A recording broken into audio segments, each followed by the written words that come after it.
We get it. You're really excited about video games. You're so excited that you may even be willing to part with some of your cash before the game is even released. And publishers know that, which is why a couple of years ago, they cooked up the pre-order bonus. But where did the pre-order bonus originally come from?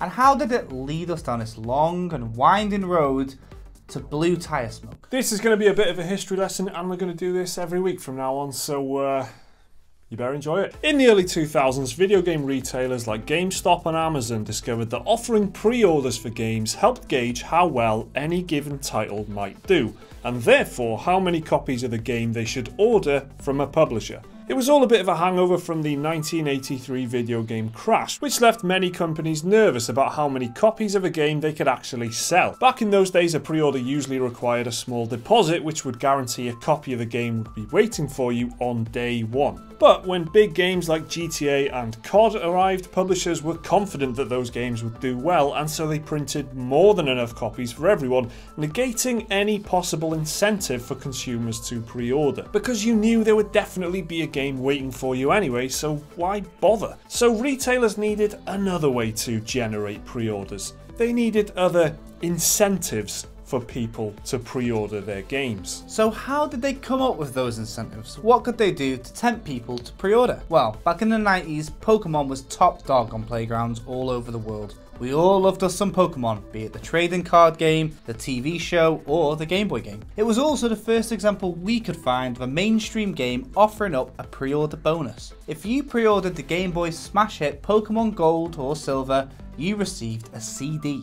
A CD-ROM containing a trailer for the game you just bought, some adverts for other Pokemon products, music samples, a PC wallpaper, and a trivia game. How disgustingly 90s is that? Wallpapers on a disc. Well, this kind of thing, seemingly innocent rewards for your most loyal fans, is what helped pave the way for the overbearing pre-order culture we deal with today. So this is kind of where it started, I guess, and you did some digging about this, and it seems pretty innocuous, doesn't it? Yeah, I mean, huge amount of kids like Pokemon. Why not give them some adverts for Pokemon? CD-ROM as well, so you couldn't, like, you just put it in a desktop PC and that was it. That's how they did stuff back then. Technology was so shit in the 90s. A trailer for the game that you've just bought? Yeah. Imagine going to the cinema and seeing a trailer for a film you're about to see. It's kind of just plunging more adverts on there. It's kind of treacherous, really. You wouldn't think, they're targeting these advertisements at children. It's just more Pokemon stuff, so it doesn't really matter. It's all toys when you're a kid, I suppose. So where did pre-orders go from there? Well, you've all seen the utterly useless figurines, the snow globes, the glow-in-the-dark condoms and American footballs you get for pre-ordering games these days. But what was the first really pointless bit of pre-order tat you could get from pre-ordering a game? Well, we think it was back in 2001 when Conker's Bad Fur Day rolled out with a whoopee cushion for all those willing to pre-order it. Despite being totally in line with that game's brand of humour, it was ultimately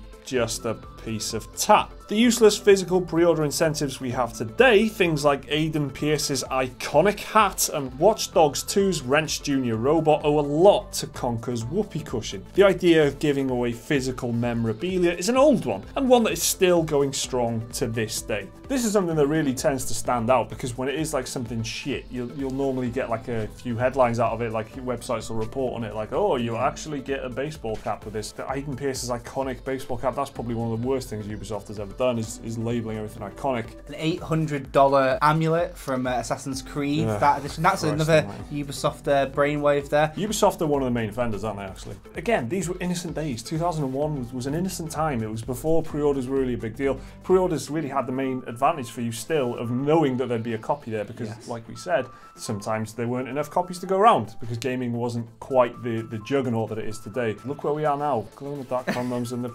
knackered torso of a dead Spice Girl. Yes, the best one. Ginger Spice, mutilated up. Who, apart from Jeffrey Dahmer, who the f wants that? Yeah. What's the need for that? Imagine just how quickly your mum would 180 out of your room if, like, oh, you've been to the shop today. What the f? Some years into the future, in 2008, Haze released to quite a tepid response. The would-be Halo killer flopped massively, and despite being proper forgettable as a game, it was actually an interesting piece of gaming history, because it's one of the earliest examples of a game that offered shop or store exclusive pre-order bonuses. If you pre-ordered this game in the UK, then you got an exclusive Metal Tin Field game and a glow stick. Ordering elsewhere received some bonus drug paraphernalia, Awesome. The drug-filled syringe is actually a pen, but it's supposed to simulate a syringe full of nectar, which was an integral part of the game's story. We all remember that, right? The nectar storyline from Hayes. So, there we go. We think that's the start of what is now one of the worst pre-order practices in the world. And in 2017, this particular strand of pre-order-itis is alive and well. Just this year, Horizon Zero Dawn offered exclusive outfits depending on which version you pre-ordered, and that depended on where you pre-ordered from. Exclusive pre-order bonuses have long been one of the most confusing things about pre-orders. Where do I pre-order it from? If I pre-order it from here, I get a nice pair of in-game trousers. But if I buy it from here, I get a lovely hat instead. There's no way to get them both, and either way, I'm being tricked into feeling like my game is in some way incomplete. This is what pre-order incentives are all about these days. Oh, but those trousers though. I won't get those trousers if I don't pre-order it. And it doesn't, they're just f***ing trousers, but you know that you're not getting them, and that is part of the appeal. Is anyone out there listening, have you bought 2 copies of the game just to get an extra item? I want to know if it works, and, you know, speak up or forever No, hold your you peace. shouldn't. You really shouldn't. You get shredded down there. Put on some protective gear and get into the comments. Let us know. Make an alternative account. These kind of exclusive pre-order bonuses were usually driven by like retail stores. I mean, it is people like Game and GameStop who still want customers desperately to come in through the doors, and this is one of the only ways they've got to do it now. They've got some good divisions of people who can negotiate deals with companies and be like, hey, if you sell those trousers with us exclusively, then we will do some good business with you and pay a little bit extra for the stock or something like that. And then they in that way they secure deals that are good for them, great for them, because they encourage sales in their shop. It means cold to everyone else. It just makes the whole thing more confusing and just less appealing. Pre-order bonuses being confusing is one of the big problems with pre-order bonuses in general. So after selling every piece of tat imaginable and tempting you to buy from one shop rather than another, what else can companies do to make the most out of pre-orders and make players buy their games early? Well, THQ had a bright idea in December 2012, because those who pre-ordered the game Metro Last Light unlocked a difficulty mode which actually changed the game quite a bit. Ranger Easy and Ranger Hardcore were 2 difficulty modes exclusively for people who pre-ordered the game. Basically, you could store half the amount of ammo compared to the regular difficulties, and all the weapons in the game did 3 times as much damage. So the end result is, of course, you die more easily, but also you can kill people a lot easier. The modes also took away your HUD and just made the overall experience a bit more of a hardcore proposition. Since then, several games have tried the same thing, locking various difficulty or alternative modes behind a pre-order wall. Most recently in 2017, pre-ordering Resident Evil 7 gave you instant access to the difficulty Madhouse. Otherwise, you'd have to complete the whole game before you could unlock this, in our colleague Liam's words, f***ing broken difficulty level. Again, a mode is a huge part of a game, and it's all, again, part of making you feel like you're missing out. You can't play this unless you pre-order it. You haven't even played the game yet to gauge the difficulty. How are you going to know if you want this yet? Because you haven't played the original. Play the game on the hardest difficulty straight away. You might not want to. Ultimately, it's just the whole experience is there. They've got the complete full package, and they're removing something from it to make the pre-order more appealing, and therefore making the game a lesser product. That's shit. Now, there are some really extreme examples of pre-order incentives. Super Deluxe Bonerific Limited Editions, for example, which don't even include the game and things like that. But the real extreme ends of pre-order culture can be seen when a game is weighed down like a damn pack mule by its own pre-order incentives and add-ons to such a degree that it ultimately ends up crushing the game completely. Evolve is one such beast. A game so infamous for its pre-order and DLC bollocks that it surprised no one to see it splutter and stumble through its short life, through endless updates, and even a move into free-to-play to attract players. Evolve was a catastrophe, and it all started with the decision to lock too much of its content behind the pre-order incentive. It was meant to be the start of a new series, a new IP, but it ended up completely cannibalizing itself. And look at last year's Deus Ex Mankind Divided. That game's sequel has been scrapped, and the game itself left on an unsatisfying cliffhanger. Deus Ex, the mighty name that is Deus Ex, is now on ice, thanks in no small part to the way Square Enix disastrously handled this game's marketing and sales strategy. The now infamous Augment Your Pre-Order campaign, a meta game which affected how many rewards were given to players based on how many people pre-ordered it, was a disaster, one that was quickly scrapped after causing the uproar that it was obviously always going to cause. But even putting that aside, the game was still an absolute state when it came to pre-orders.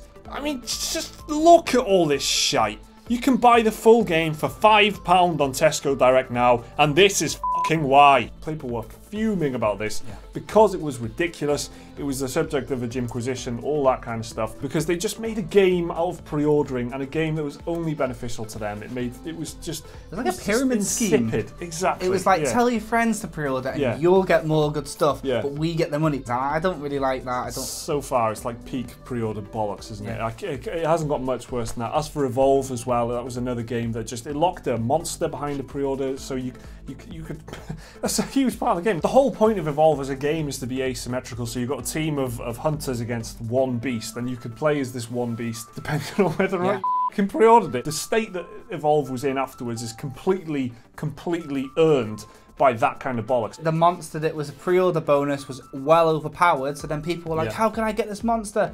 And you couldn't anymore, because that's another thing. Even if you bought a game day one, it's still not good enough these days. You hear from your friends, oh, this game is really good. You buy it, you don't have Ranger Hardcore mode. You shouldn't punish players for not knowing who you are. How pretentious is that? It really does take a video like this to maybe give you guys some extra information about how stupid it is, and most importantly, how stupid it's always been. I was reading articles about the blue tire smoke for Need for Speed. People are acting like it's the stupidest thing ever.